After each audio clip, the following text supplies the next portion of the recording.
नमस्कार, स्वागत है आप सभी का डीडी न्यूज के इस विशेष सांकेतिक भाषा के बुलेटिन में। आपके साथ मैं हूं संध्या शर्मा और मेरे साथ है मेरे सहयोगी शरद मुदगल। आइए बुलेटिन की शुरुआत करते हैं हेडलाइंस के साथ। प्रधानमंत्री नरेंद्र मोदी के मासिक रेडियो कार्यक्रम मन की बात की आज 129वीं कड़ी सुबह 11 बजे आकाशवाणी के साथ दूरदर्शन के समूचे नेटवर्क पर होगा प्रसारण।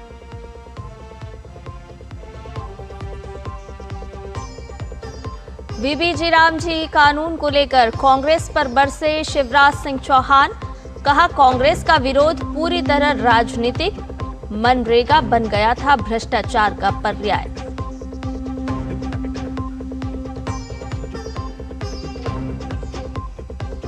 केंद्रीय गृह मंत्री अमित शाह आज गुजरात दौरे पर, अहमदाबाद नगर निगम की कई अहम परियोजनाओं का करेंगे उद्घाटन, प्रमाण पत्र भी करेंगे वितरित।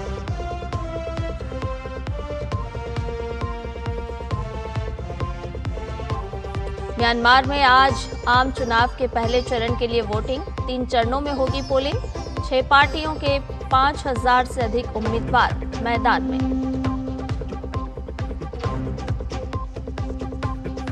भारत और श्रीलंका के बीच चौथा महिला T20 मुकाबला आज, 5 मैचों की श्रृंखला में 3-0 से आगे है टीम इंडिया।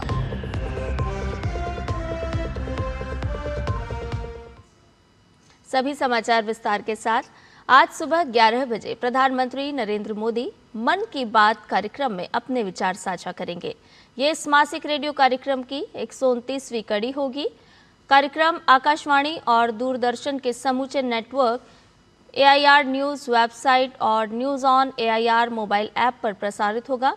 कार्यक्रम का सीधा प्रसारण आकाशवाणी समाचार, दूरदर्शन समाचार और प्रधानमंत्री कार्यालय एवं सूचना और प्रसारण मंत्रालय के YouTube चैनल्स से भी किया जाएगा। आकाशवाणी से हिंदी प्रसारण के तुरंत बाद कार्यक्रम का क्षेत्रीय भाषाओं में भी प्रसारण होगा। केंद्रीय ग्रामीण विकास मंत्री शिवराज सिंह चौहान ने वीबीजी रामजी कानून को लेकर कांग्रेस के विरोध पर तीखा हमला किया है।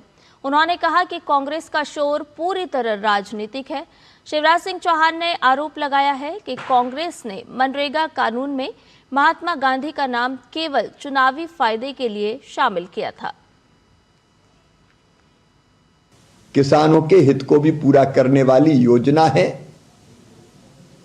लेकिन कांग्रेस जबरदस्ती भ्रम फैला रही है, झूठ बोल रही है। कायदे में तो कांग्रेस को विकसित भारत जी राम जी योजना का स्वागत करना चाहिए। यह गांव के संपूर्ण विकास के लिए और मजदूरों के कल्याण के लिए है, जिससे परमानेंट असेट खड़े होंगे और गांव आगे बढ़ेंगे। देखिए, ये पहले बनी नरेगा और नरेगा के बाद जब चुनाव आया 2009 का, तो चुनावी लाभ के लिए महात्मा गांधी जी का नाम का उपयोग किया गया। इसके पहले कितनी योजनाएं महात्मा गांधी जी के नाम पर बनी, एक परिवार एक खानदान के नाम पर कितनी योजनाएं बनाई कांग्रेस और यूपीए की सरकारों ने। और इसलिए ये जो योजना बनी है विकसित भारत जी राम जी, इसमें गांधी जी का दर्शन है। भारतीय जनता पार्टी ने पंच निष्ठाओं में ही गांधी जी के सामाजिक आर्थिक दर्शन को स्वीकार किया है। केंद्रीय मंत्री शिवराज सिंह चौहान ने आगे कहा कि कांग्रेस के राज में मनरेगा भ्रष्टाचार का पर्याय बन चुका था। कांग्रेस खुद ये जानती है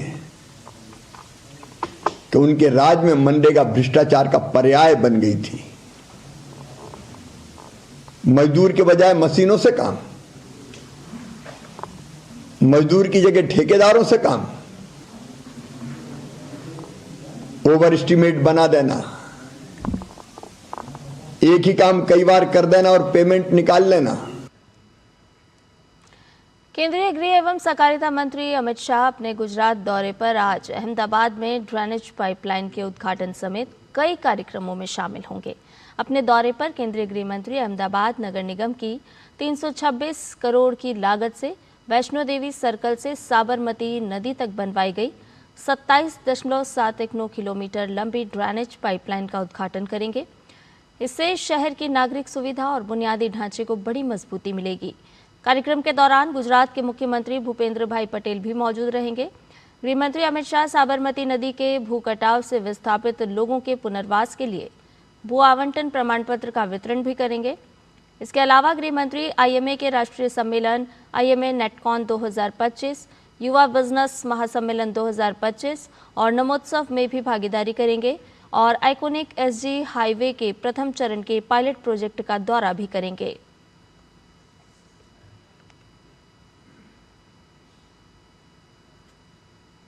दिल्ली सरकार ने बढ़ते वायु प्रदूषण पर लगाम कसने के लिए बड़ा फैसला लिया है। पर्यावरण मंत्री मनजिंदर सिंह सिरसा ने घोषणा की है कि ग्रेडेड रेस्पॉन्स एक्शन प्लान यानी कि ग्रैप 4 के तहत लागू की गई 2 पाबंदियों को अब स्थायी कर दिया गया है। मंत्री ने बताया कि अब बिना वैध प्रदूषण नियंत्रण प्रमाण पत्र के किसी भी वाहन को पेट्रोल नहीं दिया जाएगा। ये व्यवस्था अगले आदेश तक लागू रहेगी। इसके साथ ही दिल्ली में बाहर से आने वाले ऐसे वाहन जो BS6 मानकों पर खरे नहीं उतरते, उनके प्रवेश पर भी रोक रहेगी। इस दौरान पर्यावरण मंत्री ने मौसम को लेकर भी चिंता जताई। उन्होंने कहा कि पश्चिमी विक्षोभ के कारण मौसम के फिर से बिगड़ने की आशंका है और इस पर प्रशासन लगातार नजर बनाए हुए है। मनजिंदर सिंह सिरसा ने साफ कहा कि सरकार का उद्देश्य यही है कि दिल्ली के लोगों को बार बार प्रदूषण से जुड़ी परेशानियों का सामना न करना पड़े।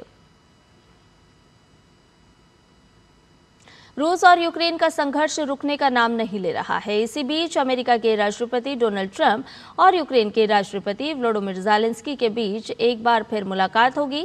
फ्लोरिडा में आज दोनों देशों के नेताओं के बीच ये मुलाकात होने वाली है। बताया जा रहा है कि रूस यूक्रेन संघर्ष खत्म करवाने के लिए ज़ेलेंस्की एक 20 पॉइंट का पीस प्लान तैयार कर रहे हैं। इस पर ट्रंप ने कहा कि यूक्रेन और रूस के बीच किसी भी समझौते के लिए उनकी मंजूरी जरूरी होगी। एक रिपोर्ट के दौरान ट्रंप ने कहा कि जब तक मैं इसे मंजूरी नहीं देता तब तक उनके पास कुछ नहीं है। हम देखेंगे कि उनके पास क्या है। यूक्रेन के राष्ट्रपति वोलोदिमीर ज़ेलेंस्की ने कनाडा के हैलिफैक्स शहर में प्रधानमंत्री मार्क कार्नी से मुलाकात की। ये बैठक अमेरिका के राष्ट्रपति डोनाल्ड ट्रंप से होने वाली मुलाकात से पहले हुई। बैठक के दौरान प्रधानमंत्री कार्नी ने कहा कि शांति तभी संभव है जब रूस भी इसके लिए तैयार हो। उन्होंने कीव पर हुए हालिया रूसी हमले को बर्बरता बताया और कहा कि ऐसे समय में यूक्रेन के साथ खड़ा होना बहुत ज़रूरी है। इसी दौरान कनाडा ने यूक्रेन को 2.5 अरब कनाडाई डॉलर की अतिरिक्त आर्थिक मदद देने की घोषणा की। इस बैठक के बाद ज़ेलेंस्की ने यूरोप के कई नेताओं से फ़ोन पर बातचीत की। उन्होंने सोशल मीडिया प्लेटफॉर्म X पर पोस्ट करके France, Germany, Italy, Sweden, Poland, Norway, Netherlands और नाटो सहित कई देशों के नेताओं को समर्थन और सहयोग के लिए धन्यवाद दिया।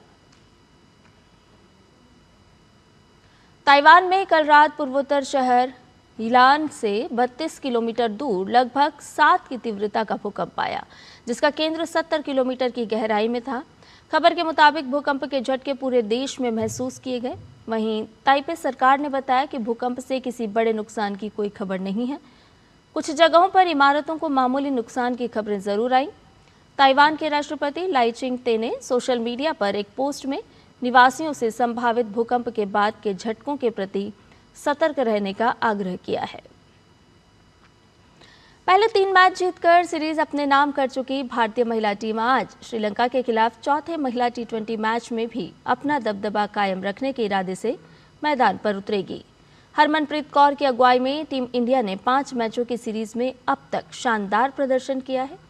श्रीलंका की टीम अभी तक उसे किसी भी तरह की चुनौती नहीं दे पाई है। भारत ने सीरीज में 3-0 की अजय बढ़त बना ली है। भारत ने पहले 3 मैच में लक्ष्य का पीछा किया और किसी भी मैच में 14 ओवर 4 गेंद से अधिक बल्लेबाजी नहीं की है। भारतीय गेंदबाजों ने पूरी सीरीज में अब तक शानदार प्रदर्शन करते हुए किसी भी श्रीलंकाई बल्लेबाज को 40 रन की संख्या को पार नहीं करने दिया। भारतीय बैटर्स ने भी गेंदबाजों का अच्छा साथ दिया। शेफाली वर्मा और जेमिमा ने अर्धशतक बनाकर अपनी शानदार फॉर्म बनाए रखी है। हालांकि स्टार बल्लेबाज स्मृति मंधाना अभी तक अपनी पूरी फॉर्म में नहीं आ पाई हैं। श्रीलंका के लिए अनुभवी चमारी अटापट्टू की अगुवाई में श्रीलंकाई बल्लेबाज श्रृंखला में बुरी तरह विफल रही है।